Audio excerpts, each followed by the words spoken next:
Man, when I'm looking for a rear-wheel drive fun car, I just don't know what decision to make.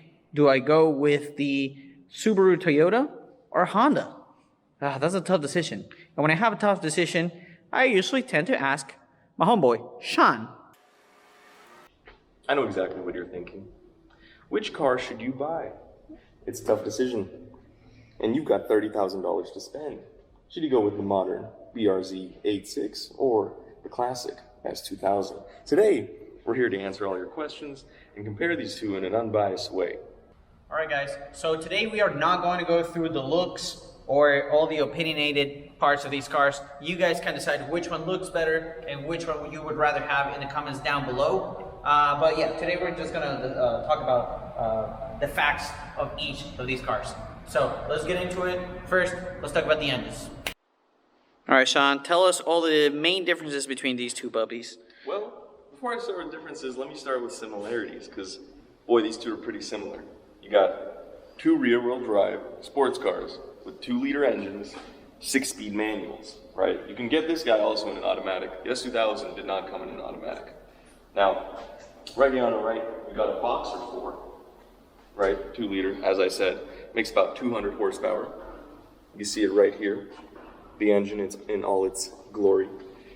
Now on my right, you have another 2-liter, but this one's an inline 4, as Honda's such known for.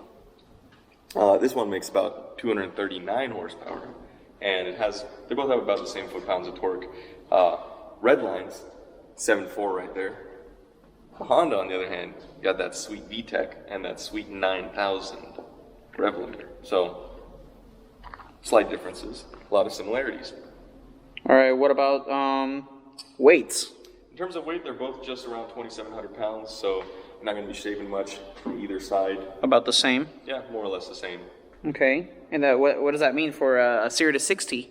0 to 60, this one's about a second faster than that. This one's about 5.5, that one's about 6.5. So that's where I think you really see the 39 or so horsepower that you have over the other car there. Of course, but you also see that affecting the economy, right? Yeah, you do. This guy gets about 24, at least that's what I'm seeing. Somewhere around 24 average fuel economy. This guy, you get 27, 28, so it's a bit better. Okay, awesome. And then, so yeah, I guess those are going to be the main differences, right? This one's going to be probably a little bit faster. And then this one's going to be a little bit more economical. What about turning? In terms of handling, they both handle pretty similarly. This car actually, I reckon, handles a little bit better. The engine, as you can see, obviously it's a Boxer 4, so it's very flat and low to the ground. So I think it was in a slalom of some sorts. They ran both these cars. This one did slightly better. So.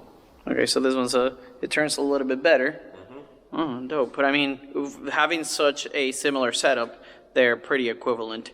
One thing to mention is that this one, the S2000, does come with double wishbone suspension in all 4 corners, rather than this one only has double wishbone suspension at the back. For those double wishbone suspension lovers, you might want to go with the S2000. But note that this turns a little bit better than this one. That doesn't mean that this one turns bad at all. Like I said, very similar setup. They both handle very well. Light. Cool. All right, let's talk about some of the differences in the interiors. All right. Because of how small these back seats are, we're treating this car as a coupe 2-seater rather than a total 2+2. Because, I mean, you can tell that a 6-foot-tall male doesn't exactly fit. Yeah, this guy does not fit at the back. This one's scooted over too. So anyways, the main difference that we got, like we said, but they're both 6-speed manuals, so we're not going to talk about that. The main things that we have is that the FRS has a lot more visual amenities, meaning you have a touchscreen radio, meaning you have more buttons, you have more lights acting up on this area on the dashboard, right? You have more quote-unquote entertainment stuff, if you want to call it that way. Rather than the S2000, as you can see, has absolutely nothing there. You just have your radio and your peripherals, and that's about it. So another main difference obviously is the roof. You can take this roof down, it's convertible. This one's not, and you don't even have a freaking sunroof. But that's how we do. And then you have like leather seats on both of them. You have sports seats, bucket seats on both of them. You can see those and you can see those.